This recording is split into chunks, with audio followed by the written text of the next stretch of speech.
Thank you.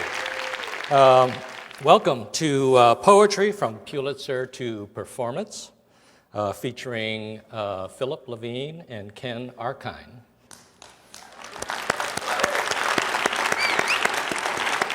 My name is Sean Wong. I'm a professor of English and the MC this evening.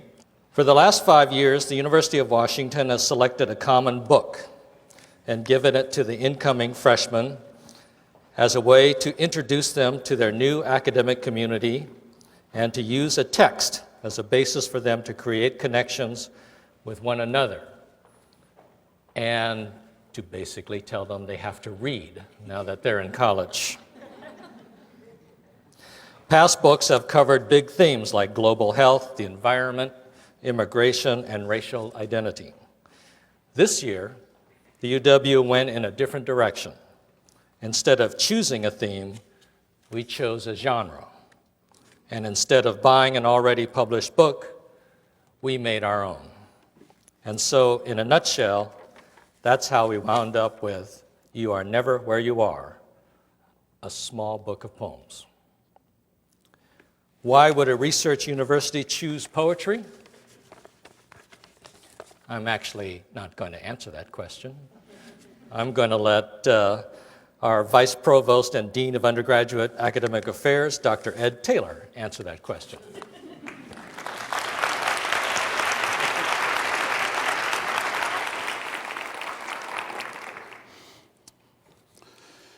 Trained such as I am as a faculty member here, I'm not going to answer the question either, but I'm going to pose another question. Because it would be just as fair to ask, why wouldn't a research university choose poetry as a form of commonality, as a way to bring us together and to inspire our imagination? And in fact, our mission statement says discovery is at the heart of this university, and you'll see at the end of this evening that this genre, this poetry, that these two poets are indeed all about discovery and imagination. UW alum and poet Richard Hugo once said, "Writing is a way of saying you and the world have a chance." And he's right. Reading and writing poetry takes persistence, takes imagination, takes courage, requires engaging with language, nuance, and ambiguity in ways different than our everyday lives. So no matter what the discipline, no matter where you come from, whether it's computer science, medicine, geography, this is a genre, this is a moment that is about imagination. It's about finding our voice. Poetry isn't the only way to get at imagination and creativity. We were talking to our students today with our two poets, and I asked what would make this night and what would make this book successful, and they said, inspire some compassion, inspire some imagination, to move us a little bit, and I hope that we do that. So thank you for coming. Enjoy the evening. Our first poet tonight is Ken Arine. Ken Arine is a performance poet, or some of you might use the term slam poet. Why performance poetry in the Common Book? One purpose of this book is to show a diverse range and style of work. This is about as far away from Keats as you can get. Speaking of being a slight distance away from Keats, poet Bob Holman published a poem titled, "Why Slam Causes Pain and is a Good Thing." He said slam is democratizing. It also has a gravity that pulls people in, makes them look and hear the intricate layers that are there in the poem and in the voice. Ken Arine is a National Poetry Slam champion, Nuyorican Poets Cafe Grand Slam champion, and full-time touring artist who has performed in almost all of the lower 48 states. Hawaii, well, I guess that would be 49, Canada, and at more than 200 colleges and universities. With Panama Soweto, he is one half of the dynamic duo, the nation's most highly booked spoken word act. Arkind has been featured in the documentary Spit and Slam Planet, and Borders.com's Open Door Poetry Series alongside U.S. Poet Laureate Billy Collins. A regular fixture in the Denver music scene, Arkind is the only poet signed to Hot Congress Records. Arkind's first collection of poetry, I Know Why Georgia Turner Waited by the Train Tracks, will be available this summer from Penmanship Books. He is currently the executive director and head coach for the Denver Minor Disturbance Poetry Project, an independent literary arts organization dedicated to helping Colorado youth find their voices through poetry and performance. Arkind's poem, An Experiment in Noise in A-sharp major, is featured in our common book and was the inspiration for a flash mob here on campus. How many poets can say their work inspired a flash mob? Please welcome Ken Arine.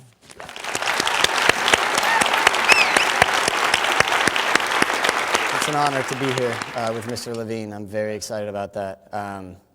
Man, you guys are good looking. You know, you can make some noise if you want. You know? That's what I'm talking about. So I get to travel a lot, so a lot of my poems are about travel. And I'm also into personification at the workshop today. If any of you guys were there, I had a conversation about that. I have conversations with complete inanimate objects all the time. Sometimes that includes people. And I write them love poems or angry poems. And this is a love poem for the city of Los Angeles. Do we have anybody from LA here?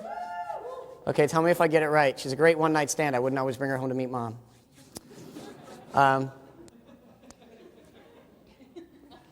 If you think it's funny, you can laugh. It's okay.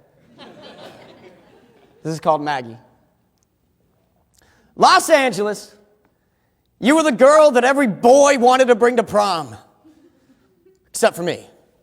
Yet somehow I still found you beneath my windowsill at 4 a.m. in a dress by Prada that you stole off Rodeo Drive. Trying to serenade me between whiskey breaths, you said, "You bastard, how come you don't want to have sex with me?" Because everybody else does. And I said, "Well, because you invented Paris Hilton and the drive-by shooting. And from what I hear, you got a wicked case of hepatitis." And you said, "Fair enough. Fair enough. But would you still dance with me?" And I said, "Okie dokie, pokey, take my hand." And I gripped you deep beneath the valley until Long Beach took its seat next to my liver and Venice its seat next to my heart. And I held Compton in my other hand so that it was as far away from my wallet as it could possibly be. And I looked you in the eyes and I said, "My God, you're beautiful." And you said, "Well, I've had work done." And I said, "I hope Denver doesn't get jealous because I never wrote a poem like this about her." And you said, "Don't stress it. Me and Vegas, we're tight. This won't make it past state lines." And I said, "Oh, Maggie." Can I call you Maggie? You know, you always seem like a Margaret to me, and I'm not exactly sure, but I think Maggie is short for Margaret. So can I call you Maggie? That would really make my day. And you said, "Sure, you friggin' weirdo." And I said, "Oh, Maggie, you're kind of like a hooker with a heart of gold. But actually, you're more like a really big city with a drug problem. But I love you. I love you for your imperfections and your fault lines."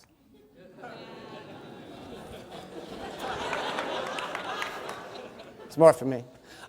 I love you for your imperfections and your fault lines. I love you for your endless traffic, the way it gently lulls me to sleep at night, like a lover's breath tickling my ear. It sounds just like...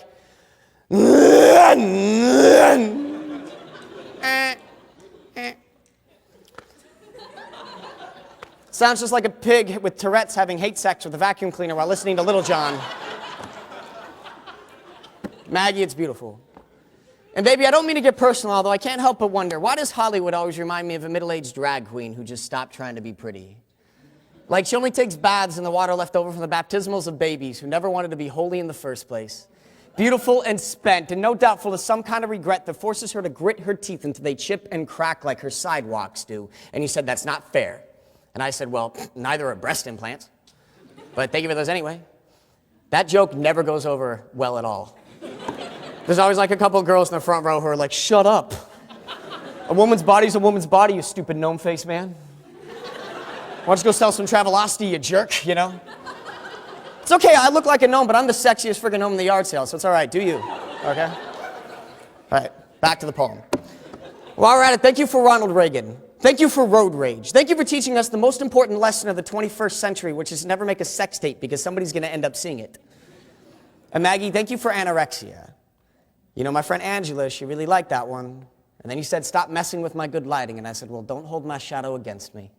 It's just that sometimes your beauty reminds me of a La Cienega car wreck, and I can't help but to stand over your mess and rubberneck. Maggie, tell me, why do you care so much about Anna Nicole Smith? Did you know that they found your DNA beneath Marilyn's fingernails? And by the way, Heath Ledger, he sends his regards. So stop stealing all of our beautiful people and then messing them up with your good taste. And you said, I love you. And I said, stop trying to sell me something. I already know that God lives in California. He works as a makeup artist, using the sidewalk chalk left over from children gunned down in South Central to paint those Technicolor sunsets onto the sky's face that you're so famous for. Using it to cover up all the burn marks still left from the Watts riots. Spends his weekends below I-10 underpasses, sipping Thunderbird and telling governor jokes to the junkies until they laugh so hard that the freeways shake and we all think it's the big one. Maggie, I know these things. Now tell me your secrets and the kind of stuff that you don't tell all the other boys. Like whether or not that lonely Hollywood sign ever changes location on the hills just to see if the people stuck in morning traffic will finally notice it through all the smog. Or do the tar pits ever feel like they've given up too many of their secrets, just like I do sometimes? Does the 405 straighten itself out late at night to help the drunks get home safely? Or will the Sunset Strip ever spit out all of the people that it swaddled like the tar pits do their secrets? Or will it just continue to pull itself taut to shake off its past like so many broken dreams and empty syringes to try and look good for Beverly Hills as she walks by? Looking like the apocalypse coming down the sidewalk in high heels with legs that go all the way up like redwood trees and inspire forest fires in the hearts of men. Her collagen lips too fake to make good on the realness of her promises. And then you said, stay with me. And I said, I would, but the air here is thick like a bedroom after one night stand on top of sheets that my children have never played upon. In Denver, she's lonesome for her heroes. So I gotta go. But if it's any consolation, baby, you sure can. And then you said, boy, you're a shitty dancer. But let's do it again sometime. Thank you.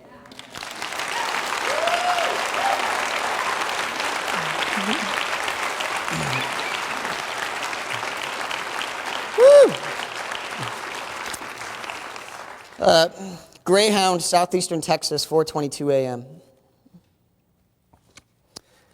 Poor people are like dust. You can sweep us up all you want, but we just settle into another corner when you're not looking. And if gentrification is a broom, then the Greyhound bus line must be the dustpan. Next to me, the 19-year-old straight from boot camp pretends to be asleep. I know he is pretending because he can smell the bathroom too.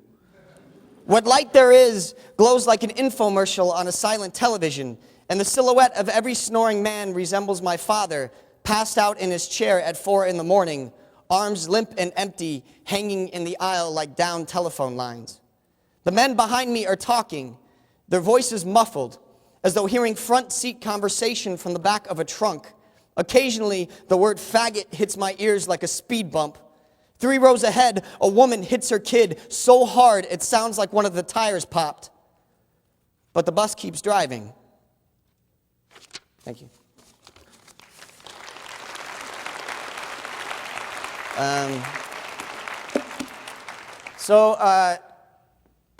Colorado's got some crazy politics. We just kind of became a blue state, but just barely. There's this crazy guy who almost won the senatorial race he lost by 7,000 votes. Anyway, this poem starts with a quote by him, and I'm not making this up. This actually happened. I mean, I don't know. We do live in the age of Jersey Shore, so I guess this isn't that hard to believe. But Snooky. So this poem begins with a quote.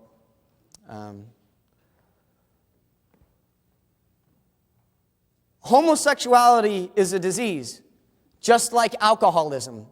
Therefore, it can be cured. Yes, it is a choice. Ken Buck, Colorado Republican senatorial nominee and self-proclaimed Christian. The following poem is an open prayer for the soul of Ken Buck.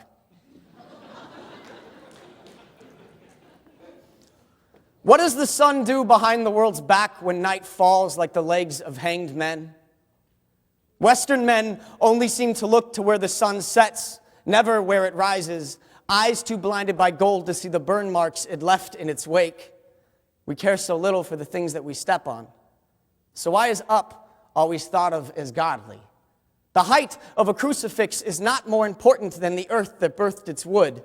What do you see when you look down to your sons, your daughters? Where does your God actually live? Maybe we have been praying in the wrong direction. There is nothing in the sky worth dying for, so why do we spend so much time killing each other over something that we cannot eat? See, I know very little about your idea of Jesus, only of its skill in making holes in the ground. So maybe he has actually been trying to tell you something with all of those banging sounds that you've been making in his name. A crucifix is not a throne. Those are not tree limbs for you to hang your nooses. They are arms spread openly for a reason. Your hands are not those of your saviors. I see no holes in your palms. This makes them shovels, not gun barrels, so plow. We have so many craters to fill. It's time to stop using God's name as an excuse, because it's far too easy to never lift a finger when your hand is nailed to a cross. Thank you.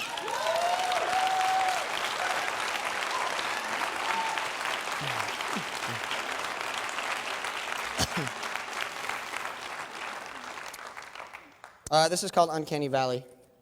If anybody's involved with robotics, you might understand what that term means. God, you guys are so good looking.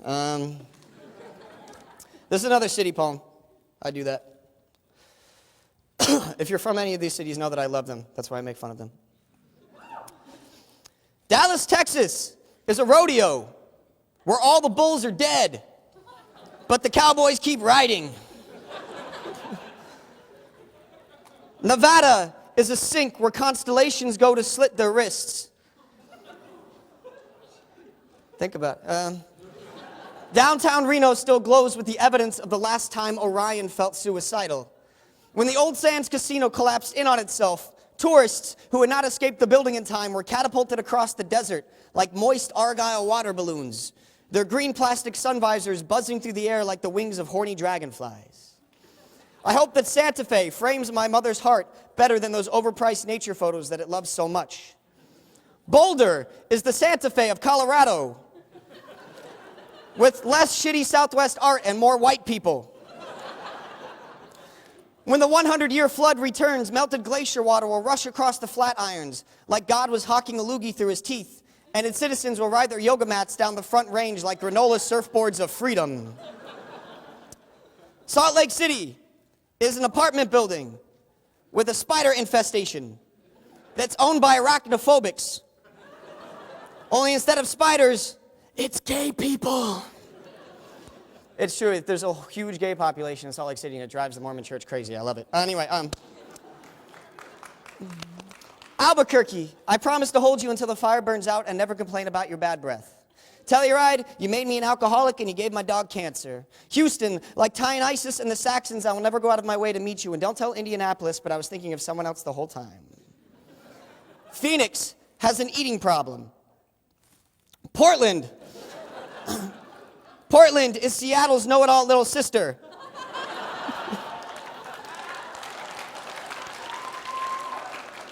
Who went backpacking across Europe for a semester and came back with an attitude. Spokane is the cousin they never talk about. The one with a drinking problem and lots of bad tattoos. New York is the most popular girl in class, the one you didn't realize had a crush on you until after graduation, and now she's with somebody else. Binghamton, New York is a war vet holding a cardboard sign next to a freeway entrance. Park Street Station in Boston is like my grandmother's house.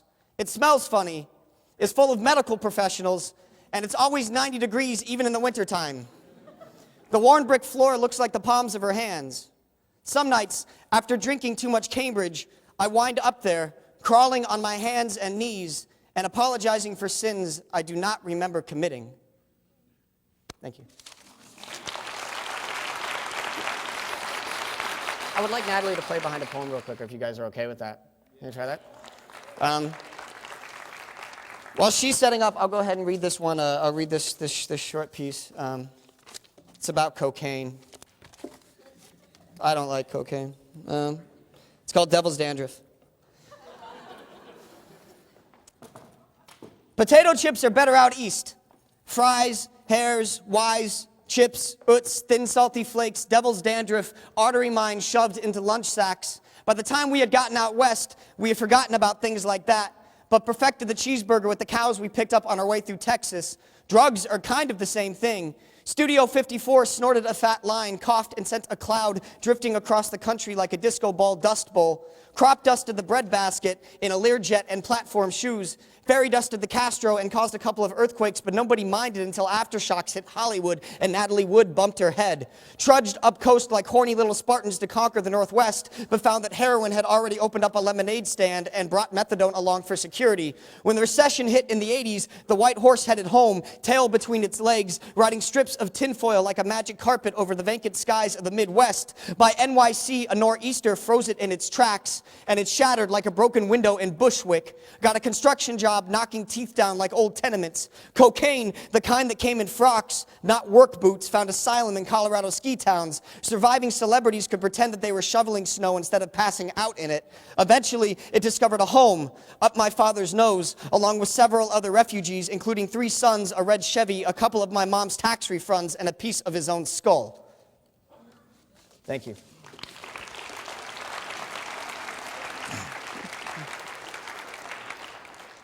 Slow and sweet.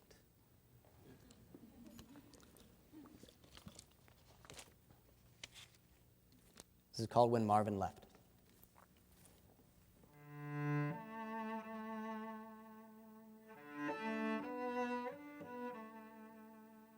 The paint on the wall is thin. She can see the pattern of wallpaper floating underneath it. The arthritis prevents her from closing her hands that lay face down on the arms of her chair like the unfinished books that they are. She cannot walk on her own. Her knees are the hinges of doors opening the wrong way. The nurse's hands don't fit. Their palms are strangers laying on his side of the bed. The nurse's hands are burglars. Her fingers spread like shards of glass. The nurse's hands are thieves. They drag her away down long hallways, hide her in a different painted room until another comes to steal her away. She is a bookmark, this woman, shuffled between pages without numbers.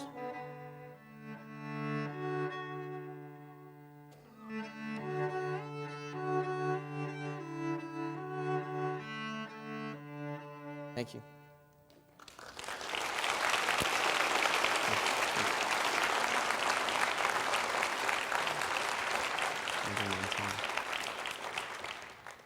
I'm going to read a breakup poem, and then I'm going to read a poem about noise.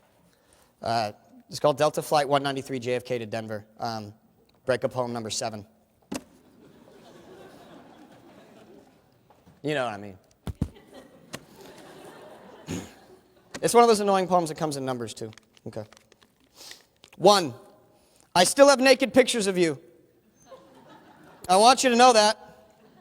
I want to start this conversation off right. 2. As I am writing this, the cat that you hate is peeing on the bed. That is what will be waiting for me when I get home instead of you. 3. I keep asking the same questions because I always get drunk right after we talk and I can't remember any of your answers. 4, I could decide not to drink, but you know how I feel about not drinking. 5, I miss your moan. It was one of my 3 favorite things about you. 6, you broke up with me the night before the National Poetry Slam finals. It's really sad how few people in the world understand how crappy that actually is.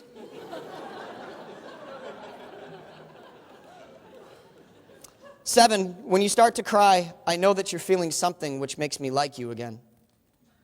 8, climbing through endless bodies, sweaty and writhing and inside of each other, I can see not the source of light, just the skin that it's reflecting off of. We find each other, ignore the rest, clinging to each other. The bodies straightened beneath us go slick from sweat like a bowling lane. We make love till I wake up. 9, I keep trying to find out if you cheated on me. 10, I never cheated on you. 11, I think the guy sitting next to me on the plane is sleeping with you. That's why he doesn't like me. 12, so is the stewardess. You guys are going to have a threesome tonight. 13, every time I am not looking directly at you, you are having a threesome.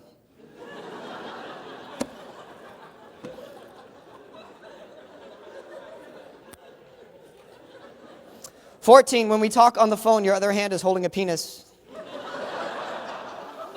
15, the penis is most likely bigger than my penis. 16, all of your previous lovers cheated on you because you made them feel this way. 17, I never cheated on you. 18, I'm sorry I yelled at you. 19, you deserved it. 20, dream. Looking from the outside into my bedroom at my grandparents' house, the one I was always scared to sleep in as a child. The room is dark. I can hear your moan, not the rustle of sheets or bodies slapping together or voices talking, just your moan.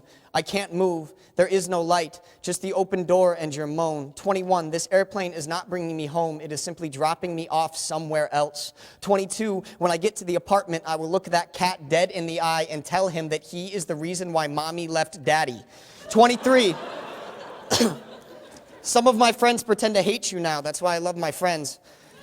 24, when the plane lands, this will all be my fault. 25, in New York, the sun sets like the sun should set. In Denver, it takes far too long. The glow is unbearable, like the whole sky is covered in sheets. The day threatening to start with or without you. Cool, thank you.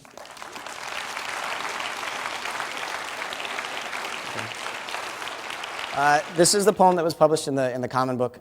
It was written originally as a graduation present for several of my students. It's about speaking up for yourself, and it's dedicated to anybody who's ever been told to stop playing with their food and then kept playing with their food, because you're my kind of people. There's going to be a lot of people that are going to tell you to be quiet in this world, young people, and every time they say that, you just get louder and louder and louder until you can't hear them saying that to you anymore. It's called An Experiment in Noise in A sharp major. This is not a heart. It's a volume knob. You turn it this way when you wish to scream. You turn it this way when you wish to whisper. It is a gift and carries much weight with it. Your chest can feel as heavy as an ocean. There is more than enough silence beneath the surface for you to drown in. Be careful. It is a weapon and can hurt people. Their ears may not be ready for your anthem. So speak with purpose. Sound without shape is static, and you were not born a dead channel. You were born screaming. Does music belong to the instrument or the ears that hear it? If one receives a gift, it belongs to them and not the gift giver. So when you tell somebody your name, does it still belong to you? Branches, violin strings, the wind, a bow. Music notes, hummingbirds, eardrums, flowers, epithet shotguns, humans, targets. This is not a heart, it's a volume knob. That makes your veins wires. If your veins are wires, then your limbs are speakers. If your limbs are speakers, then movement is a song. Running song, dancing song, kissing song, fighting song. So choir, many, many choirs, holy, holy little fist, leave the world dancing in your headphone dust, drenched in speaker sweat, covered in eardrum graffiti, and invite them all into your sonic temple. Alone, you are just one word, but together you make a sentence. Together you have purpose. This is not a heart. It's a volume knob. With this you can sing many, many songs. Joy, acceptance, humility, forgiveness, fear, hate, love, love, love, love, love, love, love. Remember that last refrain when the waves come, because they will come. They will try and mute you. They will try and drown you with their talking, talking, talking. They will try and sharpen your shoulder blades to convince you to cleave off your wings by shrugging from the weight of them, that the burden was too much for you to carry, that you deserve silence. They will try and deafen you. They will try and deafen you by firing their guns, their guns, their guns, by firing their guns, their guns. Put your guns away. Our weapons in our chest. Your body is an arsenal. Your gut a foxhole. Your lungs are magazines meant to fire the ammunition of your breath. Your throat is a barrel and your tongue a trigger. Click against the war drum of your jaw and echo the sound, no. No, you will not touch me. No, you will not call me that word. No, I will not move, because a bullet cannot hurt an ocean. And waves are just static atop its depth, and you are louder than this. Bloody experiment in noise, a transmission sent straight through bullhorn of tongue by the soapbox that got lodged in your throat on the day that they told you to swallow your pride, and you are louder than this. You are ruckus. You are opus. So shatter the silence and proclaim yourself. Turn up your volume knob so loudly that they never forget, and hand the world your name like it was a gift. Your spine straighter than a ship's mast, chin held higher than full sail, static crashing like waves breaking against your bow, the bullets of their lips firing, but missing with every shot. Thank you.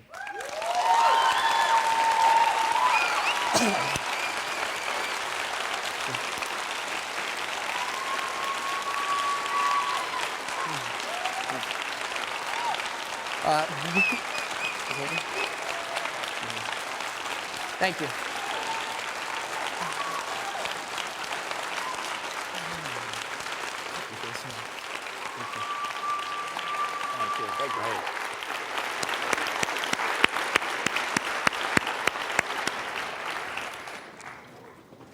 Thank you, Ken.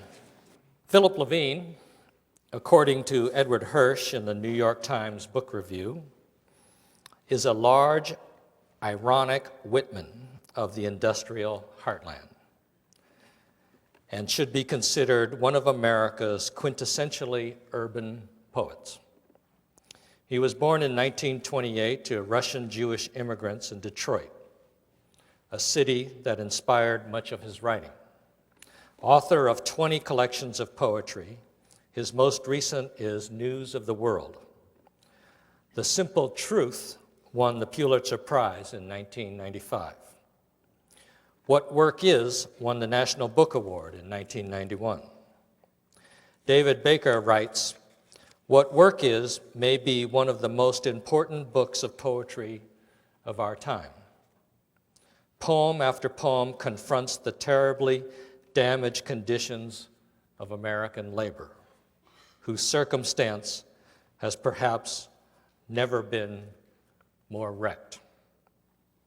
Levine is known as the poet of the working class, and he remains dedicated to writing poetry, quote, "for people for whom there is no poetry," unquote. As well as having received 2 National Book Awards, Levine is also the recipient of the National Book Critics Award and the Ruth Lilly Prize. He divides his time between Brooklyn, New York, and Fresno, California. Levine's poem, What Work Is featured in the Common Book. Please help me welcome Philip Levine.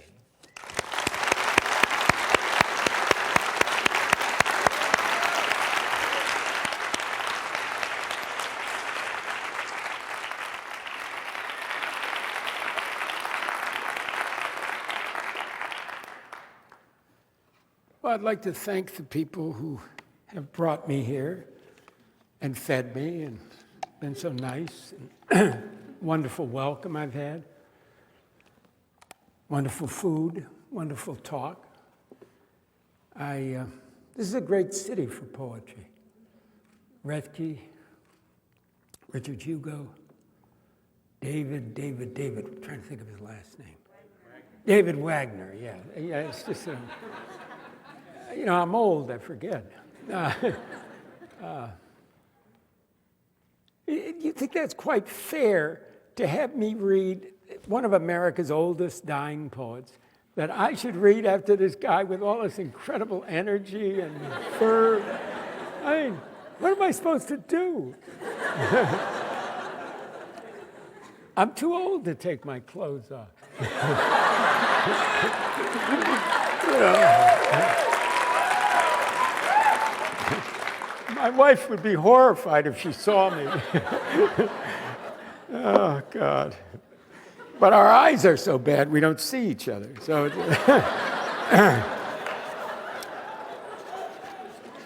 but I enjoyed meeting and hearing my friend, the poet, because he's for real. And he speaks of a world that, will be here after I've gone. And while I'm here, and I much admire what he's doing. I don't know what I would have written like if I was born the day he was born. I don't even want to imagine it. I spend half the year in Fresno, California. I don't know if you've ever been there. No, don't go. I mean, the air is... I think that's one of the reasons I can't see my wife, because there's so much pollution that you can't see the end of the block. And the water is poisoned with agricultural crap, pesticides that are created to kill people and let bugs survive, We're very good at that. But anyway, I made that place my home or at least one of my homes, back in 1958. It was a city of about 120,000 there. Now it's this 500,000 spread of, forget it. But it is in a great valley. It's in a great valley, and you have, to the east of you, you have the Sierra Nevadas, which are the tallest mountains in the South 48. And to the west, you have what are called we call them hills. If they were in New York, they'd be called mountains. And when I first moved there, I was always aware of the fact it was a valley and that there were mountains. But as the years passed and the pollution got worse, you began to lose that. And of course, the California that you read about and that you see in the films, except for 5 Easy Pieces and a wonderful boxing movie, Fat City, they're largely filmed in San Francisco or LA, these glamorous cities with a sea coast. Not our valley. Our valley. We don't see the ocean, not ever. But in July and August, when the worst heat seems to rise from the hard clay of this valley, you could be walking through a fig orchard when suddenly the wind cools, and for a moment you get a whiff of salt. And in that moment, you can almost believe something is waiting beyond the Pacheco Pass. Something massive, irrational, and so powerful, even the mountains that rise east of here have no word for it. You probably think I'm nuts saying the mountains have no word for ocean. But if you live here, you begin to believe they know everything. They maintain that huge silence we think of as divine. A silence that grows in autumn when snow falls slowly between the pines and the wind dies to less than a whisper, and you can barely catch your breath because you're thrilled and terrified. You have to remember, this isn't your land. It belongs to no one. Like the sea you once lived beside and thought was yours. Remember the small boats that bobbed out as the waves rode in, and the men who carved a living from it only to find themselves carved down to nothing? Now you say, this is home. So go ahead, worship the mountains as they dissolve in dust. Wait on the wind. Catch a scent of salt. Call it our life. And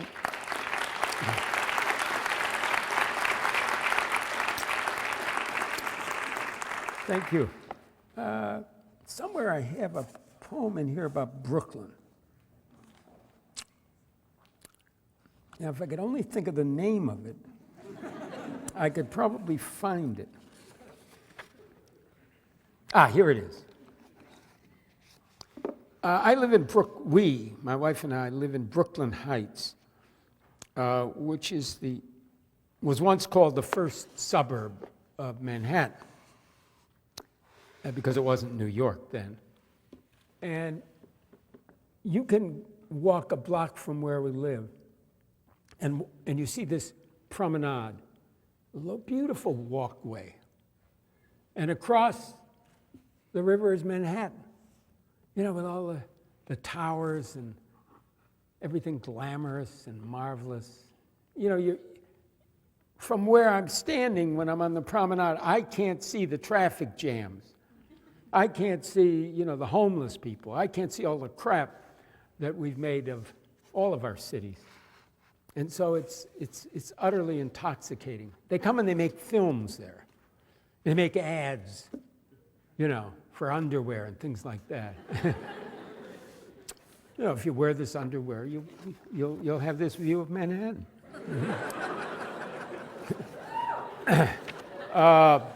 This is called Two Voices, and it is situated on that promenade. Two voices. I heard a voice behind me in the street calling my name. This was not years ago. This was yesterday in Brooklyn, late spring of the new year. The flowers, roses, tulips, mock oranges, pansies, shouting their colors along the promenade. I was on my way to nothing, just ambling along, my head altogether empty on a Saturday morning in my 73rd year. Not altogether empty, for the flowers were in it, and the crowds of kids in bright shirts and sweaters, young kids with their parents in tow. And across the river, there was the city breaking through the haze to call to the heights, to belittle Brooklyn, as it always does. Then my name, Philip, a huge voice, deep and resonant, unfamiliar, or if heard before, heard on radio or television, too sonorous for daily life. So of course, I turned to behold more kids on rollerblades, kids on skateboards, kids on foot. No one especially aware of me. Waiting, awake now as I hadn't been, certain the morning meant more than I'd come looking for. The crowds passed, the sun grew stronger, the day passed into afternoon, and I gave up at last and turned for home, half believing I'd missed something. Let's say I phone you tonight and tell you my little adventure, which came to nothing. What will you think? Not what will you say. You'll say it was an illusion, or you'll say there was a deep need in me to hear that particular voice, or sometimes the voices of the air, all the separate voices in so public a place can unite for a moment to produce Philip or John or Robert or whatever we expect. I don't know what you'll think. I've never known. Even when you and I were together, and I'd waken in the false dawn to hear you in the secret voice that was yours, crying out into the dark, a name, not mine.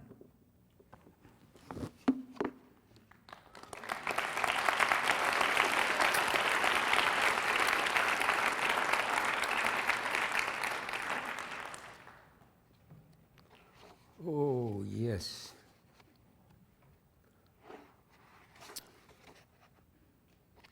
I swear I won't waste more than 15 minutes looking for the next poem. I once did stand there about 5 minutes looking for this particular poem. And I went through book after book. Fortunately, I don't have many with me today, or I'd probably do it. And then, as I was about, I thought, to discover the poem, I suddenly realized I'd never finished it. You know, I worked so hard and so long on it, but it still stunk, and so I didn't put it in a book. And I sat there, and the audience didn't understand why I was crying, you know.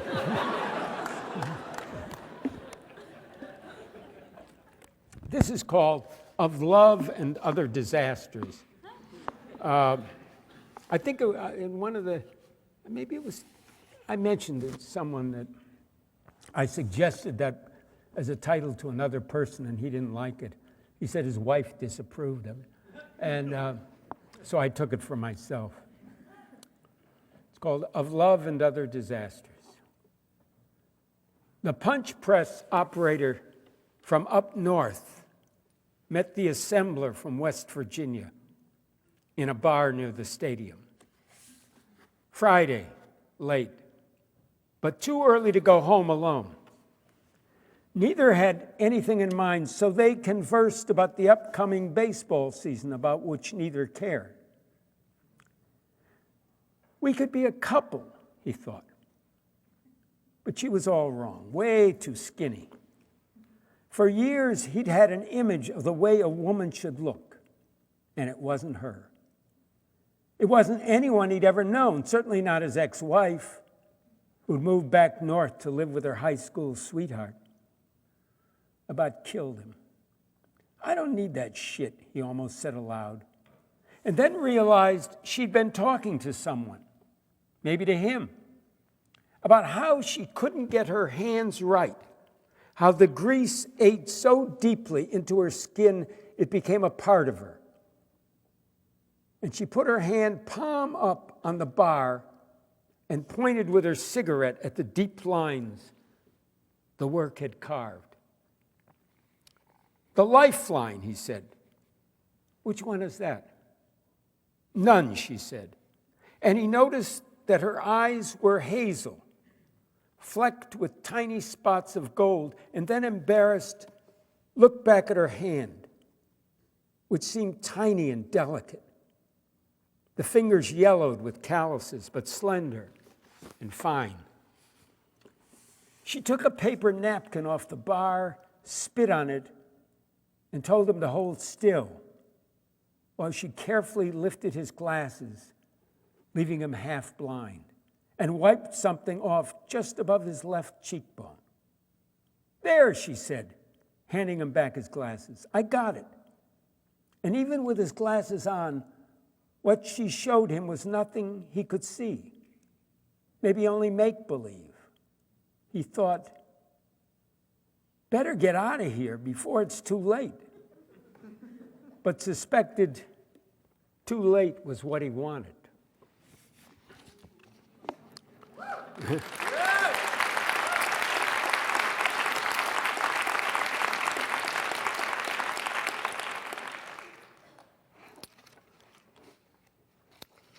Yeah, I keep reading from this book. This is my newest book. And I haven't lavished enough affection on it. Oh, there is a poem I want to read, though. It's called During the War.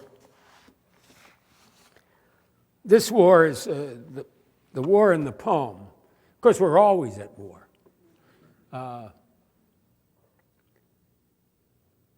I'm horrified by how much war has marred my life, taken people away from me, scared the hell out of me, made me do things I didn't want to do, that I didn't really have the courage to do.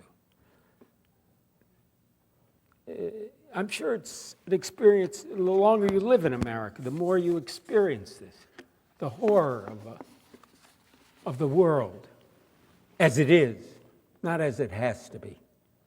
And this is about World War II. And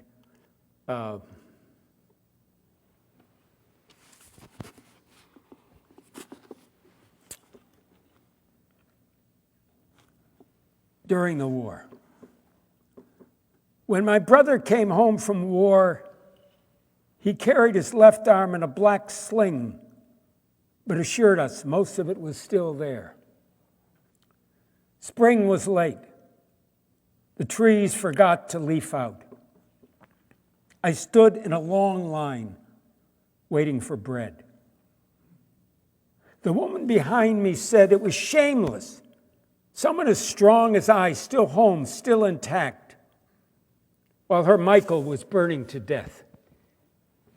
Yes, she could feel the fire, could smell his pain all the way from Tarawa, or maybe it was Midway. And he so young, younger than I, who was only 14, taller, more handsome in his white uniform, turning slowly gray, the way unprimed wood grays slowly in the grate when the flames sputter and die.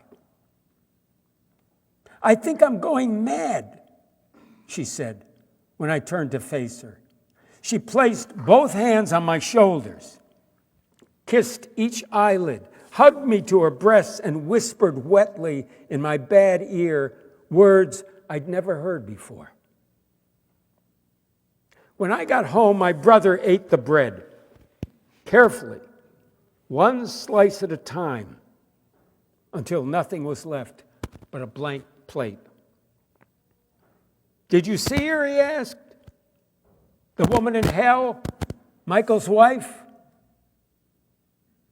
That afternoon, I walked the crowded streets looking for something I couldn't name, something familiar, a face or a voice or less, but not these shards of ash that fell from heaven.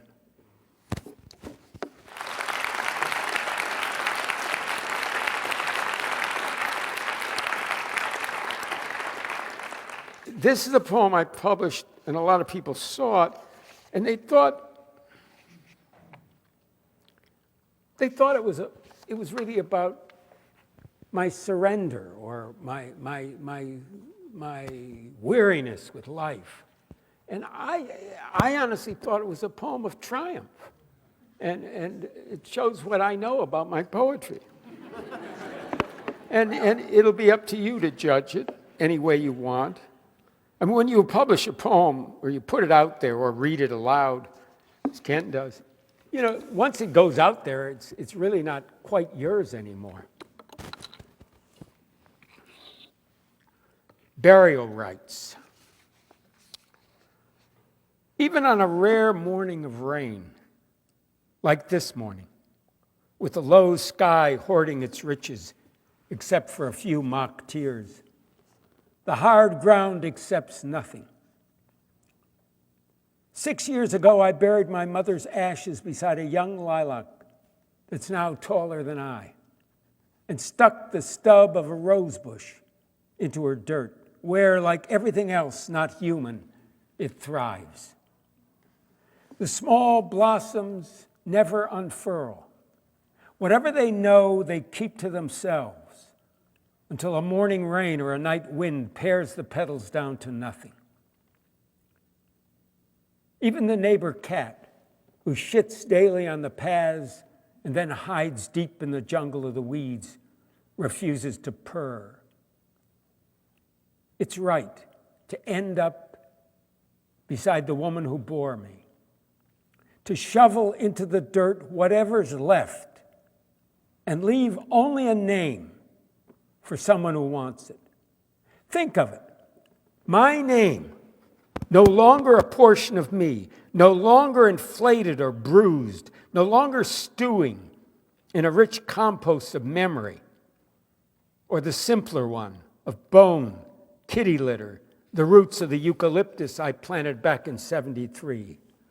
A tiny me, taking nothing, giving nothing, empty and free at last.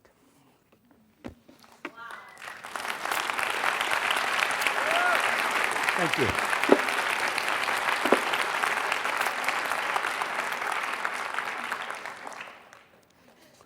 You're a wonderful audience. You know, I have to give a reading, in a few months, and I'd like you to come to it. It's in a library in New York, but no, I can't pay your way. Come for the joy of it. All right, I'm going to close with this poem, which is the title poem of a book I found at that bookstore that someone mentioned, that wonderful... Yeah, the Open Book. They had so many of my books there. And I said, oh, they're not selling. They said, no, we sold most of them. They tried to be kind, you know. This is the title poem of this book, The Mercy.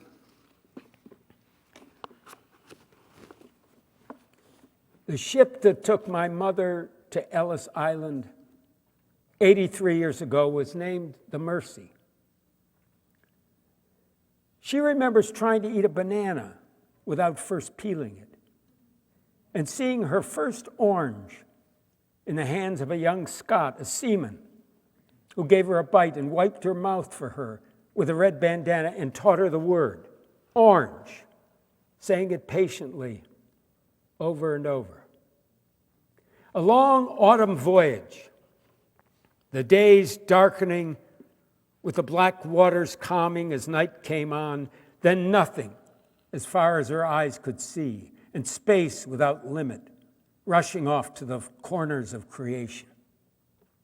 She prayed in Russian and Yiddish to find her family in New York.